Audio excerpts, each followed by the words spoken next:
Both the automated and non-automated versions of my Google Sheets and Excel task trackers are excellent. It depends on what you need and what you can use at work. So in this video, I'm going to show you how to use the automated versus the non-automated Excel task tracker.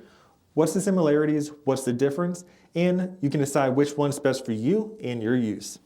And if you're looking for the Google Sheets version, go check out my Google Sheets course and you'll see the comparison video right there. For the most part, the automated and the non-automated task trackers in Excel work essentially the same way. There's just a few tweaks on the non-automated version that are needed to make it feel automated.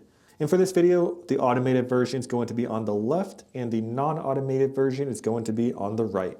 Now when you log in to start the day, you'll click this recurring button and it will automatically add any recurring tasks that need to be completed again to the bottom of your task list. And then from there, all you have to do is click ascending. Then it will sort based off the priority. On the non-automated version, there is no button, but it will automatically flag anything that needs to be completed again to this to add column. So all you have to do is copy that, go to your task list, right click, paste specials, values, and it will do the same thing. So we have everything just like we did before. Click on this ascending and we'll have all of our recurring tasks at the top. If you look at the dashboard, we have the same dashboard for both of these. So we'll show you exactly how many tasks need to be completed in the top left. There's a priority matrix on each of these that will automatically prioritize your tasks. So it'll go based off of the deadline, and then it will factor in the priority after that. Over here to the right, you have a snapshot calendar showing exactly what's due each day. So that way you can see exactly what deadlines are coming up and which ones aren't.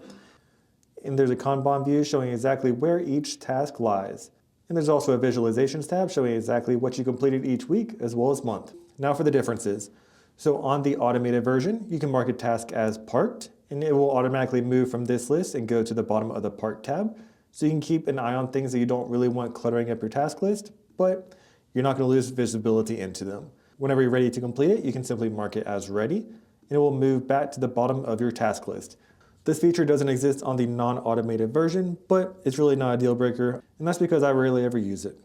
On the automated version, when you mark a task as pending, a timestamp will appear over here to the right side, and when you mark a task as done, it will automatically move from the task list and be added to the bottom of the Done tab, and then you'll have a timestamp of exactly what week it started. And this works for anything, so you mark a task as done, and it will clear from this list, so that way the only tasks that need to be completed are pending on your task list.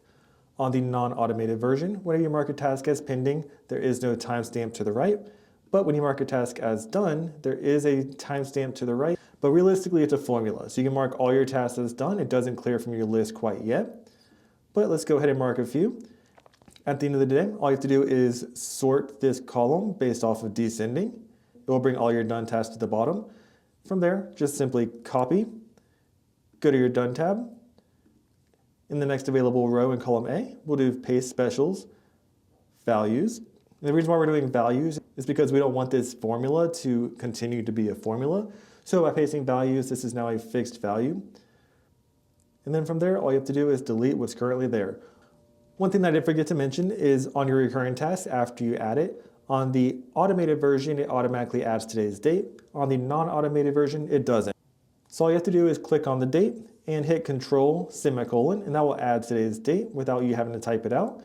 And as you can see, instead of it showing 13 days in to add, it flips to 0 days, and to add is no because it's already been added to today. So this will start back the counter, and whenever it meets that threshold again, then it will be marked as yes, and any recurring tasks that are marked as yes will automatically be added to your To Add tab for you to be able to add them again to your task list. And it's really as simple as that. And that's really all the differences in the task trackers. So if you have the ability to use VBA macros at your job, obviously the automated version makes life a little bit easier because it does some of this work for you. But if you can't, the non-automated version is really just as good with minimal effort to keep things moving. If you want to copy for yourself, there's a pre-built template for both of these trackers at sheetsbyolan.com. Or there's a full tutorial showing exactly how to build each of these from scratch on my YouTube channel. You can go to my courses and you'll find them there. I hope you enjoyed this video. Let me know if you have any questions and like and comment for more.